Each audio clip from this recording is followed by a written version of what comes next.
अस्सलाम वालेकुम अज़ीज़ दोस्तों बुज़ुर्गों।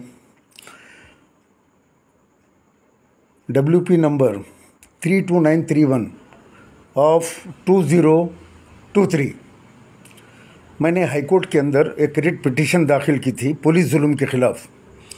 आप लोगों को पता है कि कुछ महीने पहले हमारी जो क़यादत है, जो सारे हिंदुस्तान में फिर के इत्तेहाद की बातें करती है, मुसलमानों को इंसाफ की बातें करती है, मुसलमानों को रिहाई की बातें करती है, और हैदराबाद में जब उनके ख़िलाफ़, उनके जुल्म के ख़िलाफ़, क़त्ल गारतगिरी के ख़िलाफ़ आवाज़ उठाते हैं तो वो पुलिस के ज़रिए, उस वक्त की पुलिस के ज़रिए, जब वो हुकूमत में शामिल थे, अब दौर बदल गया, लोगों को झूठे केसेस में फंसाना, पुलिस वालों का इस्तेमाल करके, पुलिस के ओहदेदारों का इस्तेमाल करके उनका पार्ट टू बनाना, उन पे केस डालना। याद होगा आप लोगों को, मुझे भी जब मैं रेवंत रेड्डी साहब CM नहीं थे, मैं एक 12 पॉइंट का मेमोरेंडम देकर घर वापस आया और उसी वक्त ये पुलिस वाले क़यादत के हुक्म पर सदर साहब के मेरे घर पहुँचे।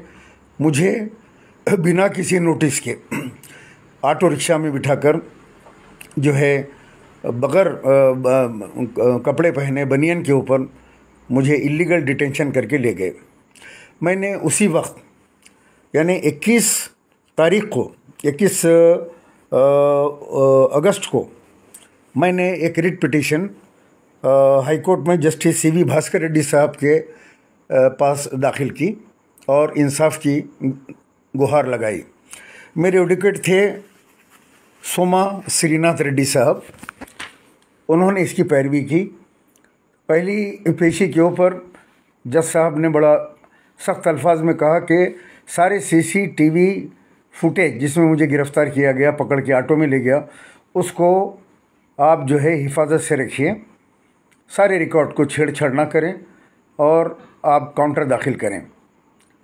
फिर पुलिस ने इसको दबाने की कोशिश की, काउंटर दाखिल नहीं किया, नतीजे में पेंडिंग हो गया। फिर उसको निकाला जज साहब ने। आज टेबल के ऊपर पहुंचा, जज साहब ने कहा कहाँ है CCTV फुटेज। CCTV फुटेज बताया गया। सारी चीज़ देखने के बाद उन्होंने कहा क्या ये जो सैयद सलीम हैं ये कोई गांजे का कारोबार करते हैं, शराब का कारोबार करते हैं, लैंड ग्रैबर हूँ मैं क्या हूँ? एक सीनियर सिटीज़न को तुम लोग इस तरीके से कैसे इलीगल डिटेंशन कर सकते हो?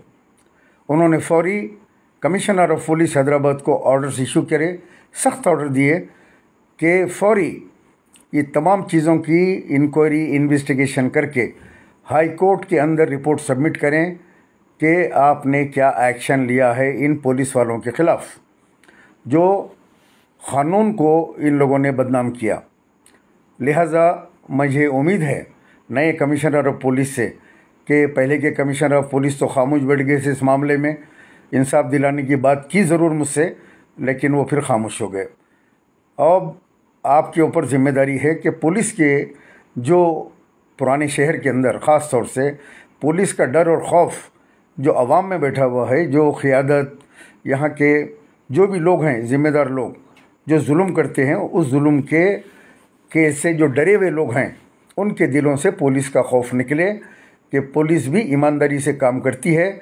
वरना हाई कोर्ट है, कमिश्नर ऑफ पुलिस हैं जो इन पुलिस वालों के ऊपर अपना शिकंजा कसेंगे। मैं बहुत जल्द ऑर्डर कॉपी का इंतज़ार कर रहा हूँ, वो 2 दिन में मिलेगी। मैं ऑर्डर कॉपी लेकर CM रेवंत रेड्डी साहब से मुलाकात करूँगा और उनको ये सारी तफसील बताते हुए कहूँगा कि टास्क फोर्स के और जो इंस्पेक्टर चंद्रान गुट्टा इस केस में इन्वॉल्व है, इन तमाम को जो है सस्पेंड किया जाएगा। वहीं खड़े के मैं इंशाल्लाह ऑर्डर निकालूँगा ताकि ये पुलिस वाले सस्पेंड हों तो दूसरों में डर और खौफ पैदा हो कि अब हमको किसी MLA, MP या कारपोरेटर की बात नहीं सुननी चाहिए, हमको क़ानून के हिसाब से काम करना चाहिए। और इन लोगों का जो भी जुल्म है वो अब अपनी इंतहा को पहुंच गया। मेरे एक दोस्त हैं जिनको अदालतों का बड़ा एक्सपीरियंस है, उन्होंने मुझसे कहा कि देखिए अगर आप खामोश बैठ जाएंगे सलीम साहब तो ये जुल्म और बढ़ता जाएगा, क़यादत को यहाँ रुकने की ज़रूरत है, वरना आए दिन ये लोग पहुँचेंगे और इस तरह पकड़ के लेके चले जाएंगे। तो इससे आवाम के अंदर एक एक बात यह पैदा होगी कि इनकी ताकत इतनी है कि किसी को भी ये गिरफ़्तार करवा सकते हैं, किसी को भी जेल की सलाखों के पीछे डलवा सकते हैं। लिहाजा मैं आपकी मदद करता हूँ, मेरे बेहतरीन वकला को मैं देता हूँ जो इसका ऑर्डर निकालेंगे, इंसाफ को यकीनी बनाएंगे। मैंने उनकी बात के ऊपर फौरी लब्बैक कहा और जाके उन एडवोकेट्स के पास साइन किया।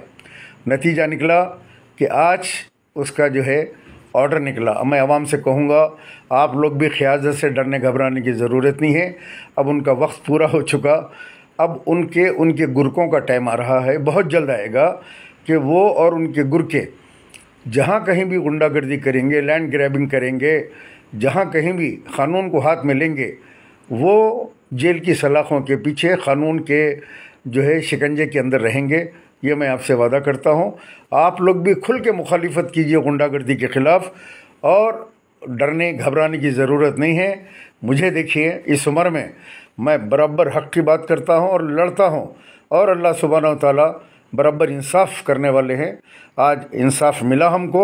इंशाअल्लाह ताला बहुत जल्द मैं सीएम रेवंत रेड्डी साहब से मिलके इन पुलिस वालों को कैफिर किरदार तक पहुंचाऊंगा। अस्सलाम वालेकुम वरहमतुल्लाहि वबरकातुहू। हर खबर पर नजर रखने के लिए हमारे चैनल को लाइक, शेयर, सब्सक्राइब और फॉलो जरूर कीजिए। Crime control news Hyderabad.